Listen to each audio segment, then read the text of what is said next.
Hi-ho, it's off to hike I go. Hi-ho, hi-ho, hi-ho, hi-ho, hi-ho. It's off to hike I go. Hi-ho, hi-ho, hi-ho, hi-ho. Hello everyone, welcome to Wally Walks. I'm here with Marty up north. Hey guys. He's here. And gals. And gals, yes. He's here guest starring on a first for Wally Walks. I'm trying to do some interviews with hikers around Alberta. And Marty has agreed to take the time to spend an afternoon with me here and go over some different hiking questions about the Rocky Mountains. So if you're ready, let's dive into her. I guess a quick introduction. Marty has been doing YouTube for over 10 years now. 10 years. And I came out to Alberta about 8 years ago. Fell in love with the mountains and the idea of hiking, and YouTube was obviously one of the first readily available resources, and Marty was my first subscribe. And then Marty, over the years, has been a great resource for me. If I had hiking questions, if I wanted to discuss some plans or events I want to do, he was always respond back to me. And this year I've benefited from his experiences. We've gone out on 7 hikes together. And, you know, I think we met, I corresponded with a lot of people. So you and I corresponded through the comments on YouTube. But what often happens when I'm corresponding with somebody is eventually I'll say, you know what? Like, we're becoming friends, and just text me directly or email me. And I think you and I started corresponding more that way than just through the comments. I think it was a messenger, and I was asking questions. I want to do the Pacific Crest Trail. Yeah. So back then, you were like, yeah, I'd love to help you with any sort of hiking advice. I don't do through hiking. I don't do through hiking. No. So the conversation went from there. But yes, so this year has been a wonderful time getting to know you more on a personal level. We've gone some amazing hikes this year. I have to say, Castlegar Meadows, the Big Bear off your back, was a great hike to go along. I had so much fun on that. Well, actually, for you and I, it's been almost exactly a year, month for month, because our first hike together was the Christmas hike. Christmas hike last year. We went to Eagle Lake. I felt bad about that one because Wally and I had been exchanging texts, and I said, you know, one of these days we'll go on a hike together. And the first hike you came on with us wasn't much of a hike. You know, It was even I had forgotten how short a distance that was. We met at the trailhead. Other guys had gone ahead of us, and we walked 45 minutes. Yep. And then we got there. Well, no one even said we're here. I just looked over and said, "There's 10. Are we here? Yeah. You were here. Yeah. Oh, okay, cool, wonderful." Yeah, and so that's one extreme. The other extreme are the Castlegar Meadows. Yes. I remember that hike as well. I had reached out to you because I wanted to work on more of my winter hiking gear. And that one was a good test because it was minus 25 that night. That's when my tent pole broke on my tent. Right. And that probably had a lot to do with how cold it was. Did you get rid of that tent? Do you still have that tent? I still use it. I used it last month on my Saturday Night Lake hike. Yeah, he's a crazy guy. We've been on a few hikes this year where he cowboy camps. He doesn't even bring a tent. And I admire that. I'm not there for two reasons. One is the bugs. I don't like the bugs. And then number two is, even though it's micro thin, it feels like there's a bit of defense against bears and the elements to be in my tent. Well, it's a ridiculous concept, but... Well, that leads into one of my first questions. A lot of people, like, what I had done in preparation for this conversation is think about questions that when I tell people these adventures, I go on, what questions do they ask me? And one of them always is, and it seems silly, is, do bears bite through tents to attack people? Oh, absolutely. I mean, there's been stories of it happening. But it's rare. I think I emphasize this all the time. Bears where we hike, there's two kinds of bears. I mean, there's the bears that you see in the front country, the ones that see a car and recognize a car as a refrigerator and a source of food. But when we're in a place like Castlegar Meadows, I think those bears are definitely wilder, less accustomed to humans, and so they avoid us. They tend to avoid us. And I've only ever heard of a bear or a wolf coming into somebody's tent in the front country. I've never heard of that in the back country. Mm-hmm. But what I have heard, though, is people who leave their tent unattended, go on a day hike, and come back. Even without the food in there? Even without the food in there, and the tent's been shredded. Because, bears, people say bears have a great sense of smell, which they do, But I think the characteristic of a bear that's problematic is their curiosity. And so if they smell something, they don't know if it's food or not. They just smell something interesting. You could put your... Well, I had an incident with a bear last year, The albino one. Yeah, you could put your tent on top of food without knowing it. And the bear is still going to be interested. He's not interested in your tent. He's interested in what's under your tent. So what would that be? What sort of things could you set up on top of? It could be, like I said, the bear parsnip, or maybe somebody else spilled something. Maybe somebody urinated, took a pee in the middle of the night and somewhere outside, and then you put your tent on top of it. It could be something, it could be...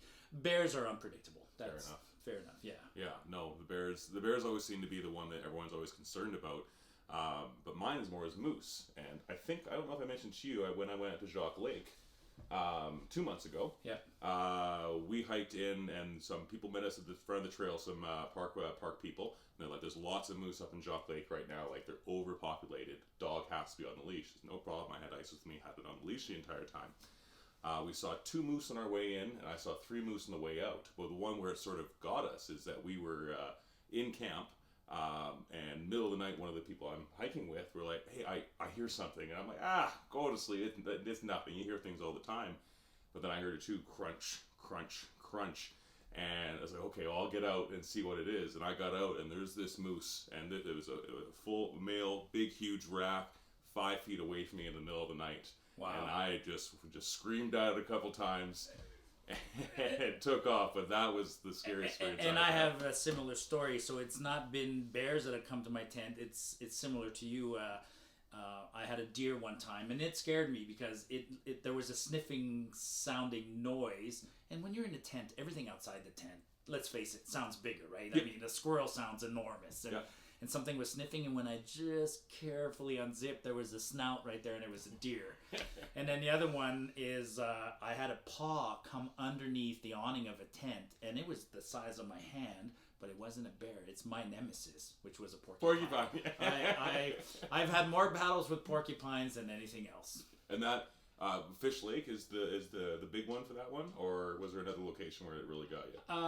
Well, Fish Lake, I've seen him there frequently, but for me, it's been in the Fried Valley, and one particular campground is Brussels. The second one, Brussels is the one in the middle. Yeah. And I had 2 dogs over the years get porcupined at Brussels, and shame on me. People say they should have been on a leash. You got to remember, I've been hiking for a long, long, long time, and there was a time where we had a lot less rules like that. You know, I'm fortunate I have pictures of my dogs on the skyline, for instance. You can't take a dog on the skyline today. No, and actually, Tonquin too, right? Just a word. Actually, it's weird coincidence. Karen reminded me of this today. My first dog that I bought as a young adult when I was in my 20s was a dog named Ozzy, and Ozzy passed away on December 6th, so today is the anniversary of Ozzy passing away. Wow. And speaking of dogs, we have another one. I might have to get up and go get him, but I'll bring him up real quick, and this is Jasper. Everybody's seen him. I've had many dogs over the years, and I've always sought out athletic dogs. Jasper is Karen's dog. We were just talking about dogs there. Marty's has a couple dogs, has had more dogs in his life, so I always wondered, what if you could build the perfect hiking dog? What would that dog be? And if it is one of the previous dogs you've had, what attributes make it a great hiking dog? Great question. Of all my dogs, 3 have been good hiking dogs, including Tika, which people see currently. I'd say an athletic dog. It's got to be an athletic dog, and it's got to be... I prefer a dog that's about 50 to 60 pounds, because that's an ideal weight for them to carry gear. You know, they can carry about 20% of their weight. So a 60-pound dog can carry, 10 pounds kind of thing. And then they fit in your tent. Mm-hmm. That's the thing, that I like a dog that can fit in my tent. Yep. So an athletic dog, mild-tempered, even-tempered, mm-hmm. that takes to the leash and obeys commands. You know, I've had people over the years say weird comments on videos about how I treat my dogs, and an example is is making the dog eat after I eat. And people say, well, that's kind of cruel and whatever. I'm like, no, it's all part of, the dog is a pack animal. The dog has to know its place in the pack, and the reason the dog has to be treated that way is also because it's for safety reasons. The dog has to understand its place. So I'm not doing that because I'm cruel. I'm doing that, in fact, because I'm a considerate dog owner. You know? Well, I think a lot of people get into trouble, not even in the backcountry, just with dogs, just treating them like humans, because they're not. They're not. Yeah. I mean, I agree that they're part of the family. Yes. People say they're part of the. People say they're family. I'm like, no, they're not family. They're part of the family, but there's a big difference between a dog and one of my kids. Yeah, and I think dogs are happier for it too. They want to know their place. They want to be comfortable in what a routine is. They may sit there and beg for some food, but they know theirs is coming eventually. No, absolutely. I mean, all the professional dog trainers will say the same thing. They're a pack animal, and they just need to know their position in the pack. Oh, before we get too far into this, it's December 6th. Happy birthday, Jeff. I know you're up north there, and you're working on your birthday, so happy birthday, man. We miss you down here. Yeah, enjoy that time in Chetwynd. Well, Jeff is hopefully going to be finished here. He said he's starting a 2-week I stint. shouldn't complain. I love small towns, man. But it's when Jeff said he was going to Chetwynd, and the first time he was driving up there, he asked me, he's like, how do I get up there? Is there a flight up there? And then I quickly realized that you haven't really looked into where you're going, but there's no flights to Chetwynd. Yeah, you're not chartering a single Cessna out and landing in a farmer's field. No. Yeah. But hopefully, we do have another hike planned for December. Christian has confirmed, and Jeff is a probably, and JT is a possibly, but probably not. Yeah. So that's going to be exciting. We're planning to head up the Klein River Valley for a day or two. Are we? I'm committed to 2 nights. 2 nights, no problem, yeah. Are we going to stay in the same camp spot, you think? I don't think so. I don't think so.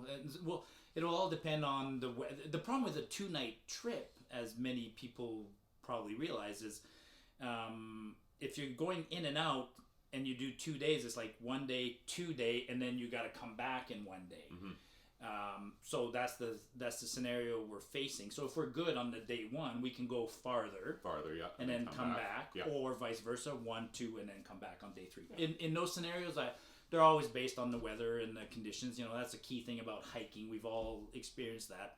Make your plans, but be extremely flexible. When it comes to now, we're into the winter season. If you look outside right now, we got some snow on the ground. We're minus 15 today. Obviously there's a lot of factors. What are some of the most significant factors you look to when you're planning a hike in the winter? Well, a couple of things. I always tell people that I plan for so the cold is a problem. There's 2 problems in winter. One is the cold, and one is the shorter days. In Alberta, the length of daylight is noticeable. So you have to plan for the cold. I plan for a limit of about minus 30, so I'm comfortable if it gets to minus 30, but I won't go out on purpose if the forecast calls for minus 30, because winter's dangerous. Like, batteries can fail, equipment can fail, heat is an issue, so you are putting yourself in a higher level of risk than in summer, so I don't need to push it that hard. Mm-hmm. So I plan for minus 30, only go out if the forecast is minus 20 or warmer.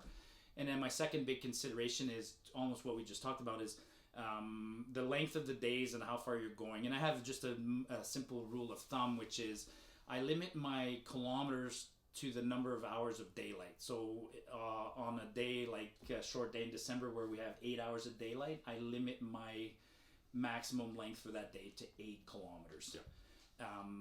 There's no way I'm trying to push these 20, you can push 30 kilometer days. My 30 kilometer days are long behind me, even in summer. But winter, it's just too risky it's not risky. It is risky, but there's other things. At the end of the day, at the end of your day, setting up camp, everything is slower. Mm-hmm. And then that's perhaps the third consideration is you have to go shorter distances because you're carrying more weight. You have to carry more weight. The routine's longer as well. Everything's slower. Doing things with gloves on, but you're carrying more weight. You'll show your gear here in a minute, but tents are heavier, sleeping bags are heavier, clothing is more food, more fuel, more of everything. Yeah, bigger bag. Yeah. That was a good introduction to it. So I just got my. Basically, I was going with layering 2 sleeping bag liners and my summer MEC sleeping bag. And it was getting older. I put about 200 nights on it. It's been soaked a whole bunch of times, so I needed to do a bit of an upgrade. But what I did this time is I got a top quilt. And top quilts are designed to work with the rest of your sleeping system, or independently. But this one I'm going to be matching up with my other sleeping bag throughout the winter. This one specifically is a 0 degrees Fahrenheit. Now, as Marty has said in his videos, and it's something we'll go over right now as well, is that rating that they have on there.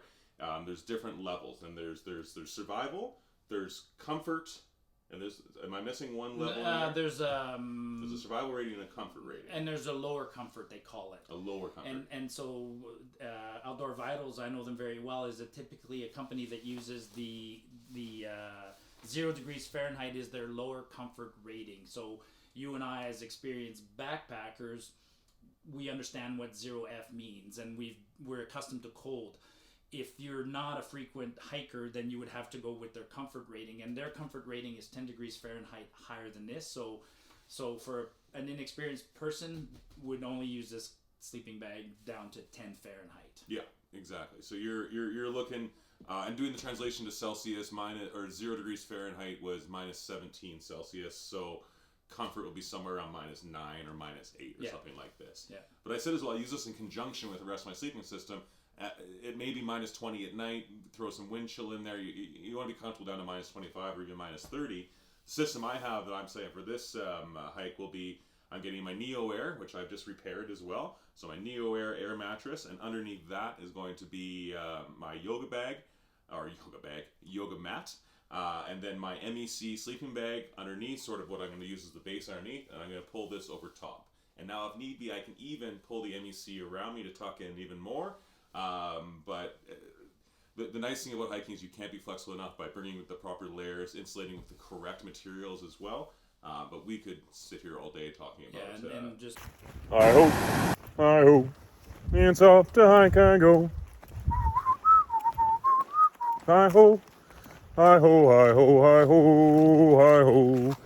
it's off to hike I go. I hope.